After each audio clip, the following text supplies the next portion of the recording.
Let's our start new chapter 6 exercise 6.1। कल हमने इनकी बेसिक्स पढ़ ली थी।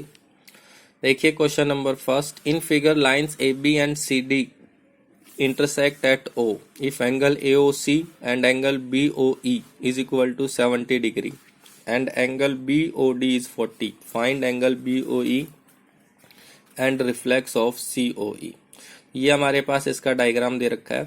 AOB एक लाइन है, CD एक लाइन है, ये OE इसको कट किया। तो हमें ये एंगल निकालना है, कौन सा, BOE, और इसका रिफ्लेक्स COE का।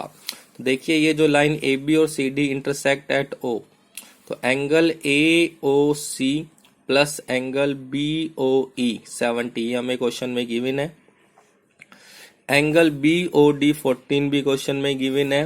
तो angle AOC is equal to angle BOD किसके इक्वल हो गया, वर्टिकल अपोजिट एंगल के।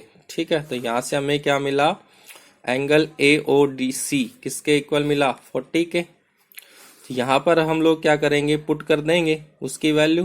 तो यहाँ से हमें मिल गया एंगल AOC यानी 40 डिग्री और BOE का सम 70। तो BOE कितना मिला, 70 माइनस 40 यानी कि 30 डिग्री। तो एंगल BOE कितना मिलेगा, 30 डिग्री। अब दूसरा पार्ट निकालेंगे, angle AOC plus COE plus BOE यानी इन तीनों एंगल का सम, AOC plus COE plus BOE, इन तीनों एंगल का सम कितना हो गया, 180 हो गया लीनियर पेयर से। यहाँ पर जिन जिन की वैल्यू पता थी वो हमने पुट कर दी। AOC 40, COE प्लस BOE की जगह 30 इक्वल टू 180। तो COE कितना हो गया, 180 माइनस 70। तो COE कितना बच गया, 110। तो रिफ्लेक्स ऑफ COE कितना हो गया हमारे पास, 360 माइनस 110 यानी कि 250। रिफ्लेक्स तो कितना आया हमारे पास, COE। किसी भी एंगल का अगर हमें रिफ्लेक्स निकालते हैं तो क्या करते हैं, उसमें से माइनस करवा देते हैं। In figure, question second, in figure lines XY and MN intersect at A point O if angle POY is 90 and A ratio B is 2:3, find C। अब ये हमारे पास डायग्राम है, क्वेश्चन बुक में दे रखा है डायग्राम। ये हो गया हमारे पास एंगल POY कितना दे रखा है, 90, और A रेशियो B कितना दे दिया, 2:3। ठीक है, एंगल A किसके इक्वल, 2x के इक्वल, B किसके इक्वल, 3x के इक्वल। तो एंगल XOM, ये वाला angle XOM plus POM plus POY किसके इक्वल, 180 के इक्वल। ठीक है, तो B plus A plus 90 is equal to 180।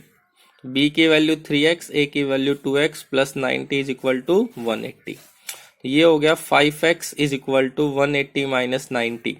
ठीक है, 5x की वैल्यू 90 और x की वैल्यू 90 अपॉन 5 यानी कितना हो गया, ये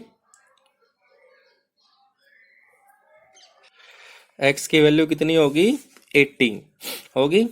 x की वैल्यू कितनी होगी, 18। तो x is equal to 18 degree. अब b कितना होगा, b कितना है हमारे पास, 3x, 3x यानी 3 इंटू 18 54।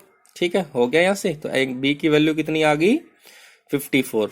अब हमें क्या चाहिए, एंगल XOM। देखो XOM plus XON is equal to 180, फिर से लीनियर पेयर से। तो XOM plus XON is equal to 180। तो B plus C is equal to 180। B की value 54 plus C is equal to 180। तो C की वैल्यू कितनी होगी, 180 माइनस 54 किसके इक्वल, 126 के। ठीक है, ये था हमारा क्वेश्चन नंबर सेकेंड। थर्ड देखिए, in figure PQR is equal to angle PRQ, then prove that PQS is equal to PRT। ये अब हमें प्रूव करना है। To prove angle PQS is equal to PRT। तो एंगल PQR गिवन है हमारे पास किसके इक्वल, PRQ के। यहां से अब इन दोनों का सम 180 हो गया लीनियर पेयर से। Angle PQS plus PQR is equal to 180, equation first. Angle P R Q plus P R T is equal to 180, equation second. अब ये दोनों को हम इक्वल रख देंगे, क्यों? क्योंकि दोनों किसके इक्वल है? 180 के। तो ये बन गया हमारे पास P Q S is equal plus P Q R is equal to P R Q plus P R T. अब P Q S P R Q इसकी जगह हम लिख सकते हैं, क्यों? क्योंकि क्वेश्चन में इक्वल है, तो पी क्यू आर की जगह आ गया पी आर क्यू, दोनों तरफ पी आर क्यू कैंसिल, क्या बच गया? P Q S is equal to P R T. यही हमें क्या करना था? प्रूफ। क्वेश्चन फोर्थ देखिए, in figure if x plus Y is equal to W plus Z then prove that AOB is a line. अब इसमें हमें ये प्रूव करना है कि AOB इज ए लाइन। तो ये इसका डायग्राम दे रखा है। क्या चीज है? x plus Y is equal to W plus Z. ये पार्ट हमें गिवन है, ये पार्ट हमें गिवन है। तो एंगल, अब इसका देखो, AOC plus BOC AOD plus BOD, इन सभी एंगल का सम 360। क्यों? किसी पॉइंट एंगल का सम कितना होता है? 360। तो वही बात यहां लिखी है हमने। तो यानी x plus Y plus Z plus W किसका सम? 360। और z प्लस डब्ल्यू कितना दे रखा है? x प्लस वाई के इक्वल। तो ये तो x प्लस वाई, इसकी जगह क्या लिख दिया? x plus Y is equal to 360। ये बन गया हमारे पास 2x plus 2y is equal to 360। इसमें से 2 common, x plus Y is equal to 360। x plus Y कितना हो जाएगा? 360 अपॉन 2 यानी 180 अपॉन 2, 360 अपॉन 2 यानी कि 180 हो गया। यहाँ से जो हमारा एंगल आया x प्लस वाई, यानी अगर इन दोनों का सम 180 है तो ये क्या बनेगी? एक स्ट्रेट लाइन। लीनियर पेयर तभी बनता है जब उनके एंगल्स का सम कितना हो जाता है? 180। तो हमने दिखाया कि x प्लस वाई कितना हो गया? 180। तो AOB क्या बन गई? हमारी एक स्ट्रेट लाइन। ठीक है। Question number 5, in figure POQ is a line, ray OR is perpendicular to the line PQ और OS is another ray lying between ray OP and OR. Prove that angle ROS is half of QOS minus POS. ये diagram दे रखा है इसका। तो ये ROQ कितना है? 90 और ROQ 90 is equal to POR 90। ठीक है, जितनी ये 90 है तो ये पूरा भी 90 बचेगा। अब देखो एंगल ROS ये निकालते हैं हम ROS। तो इसमें से क्या लिख सकते हैं? इस पूरे एंगल में से इसको माइनस, तो वही लिखा ROS is equal to POR minus POS, equation first. दूसरा ये भी लिख सकते हैं एंगल ROS किसके equal? Angle QOS minus ROQ, ये सेकंड। अब दोनों को ऐड कर दो, adding equation first and second. Angle ROS plus ROS is equal to POR minus POS plus QOS minus ROQ। ROS क्या बन गया? 2 टाइम्स ऑफ ROS। POR की वैल्यू 90, POS ऐसे कैसे, QOS ऐसे कैसे, ये 90, 90 से 90 कैंसिल हो गया। यहां से ये 90 से ये 90 कैंसिल।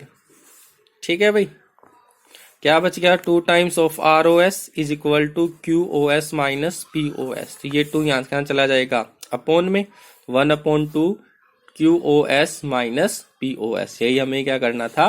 प्रूफ करना था। देखिए लास्ट क्वेश्चन नंबर 6 एक्सरसाइज का।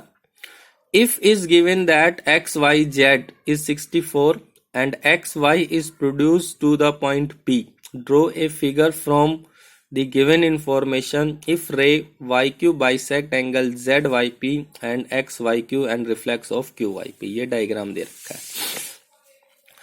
XYZ की वैल्यू दे रखी है 64 और एंगल ZYP प्लस XYZ किसका सम हो गया? 180, क्योंकि लीनियर पेयर से। ठीक है, तो यहां से हमने ZYP की वैल्यू निकाल ली। ZYP plus 64 is equal to 180। तो ZYP कितना हो गया? 180 माइनस 64 116 हो गया यहां तक ZYP। अब क्या दे रखा था? YQ इसको बाइसेक्ट करता है, तो बाइसेक्ट करता है तो यानी ये दोनों पार्ट्स इक्वल होंगे। तो यानी हम यहां से QYZ की वैल्यू किसके इक्वल होगी? PYQ के इक्वल होगी, और वो किसके इक्वल? इस पूरे एंगल का हाफ। तो ये लिखा क्यू वाई जेड और पी वाई क्यू किसके इक्वल, जेड वाई पी अपॉन 2 के, यानी कितना 116 अपॉन 258। अब क्वेश्चन में पूछा है एक्स वाई के, एक्स वाई क्यू पूछा है हमसे, ये एंगल पूछा है, तो ये एंगल कौन कौन से का sum, X Y Z plus Z Y P का सम के इक्वल। ठीक है भाई, तो ये कितना बन गया हमारे पास, X Y Q, Q Y Z plus Z Y X, तो ये कितना है 58 निकला, और ये कितना था 64, तो दोनों का सम कितना हो गया 122। दूसरा पूछा है reflex of Q Y P, तो reflex of Q Y P कितना हो जाएगा 360 में से angle Q Y P minus कर देना, क्यू वाई पी कितना निकला था 58, तो 360 में से 58 माइनस कर दो, कितना आ जाएगा 302। ठीक है, ये था हमारा क्वेश्चन नंबर 6, एक्सरसाइज हमारी कंप्लीट।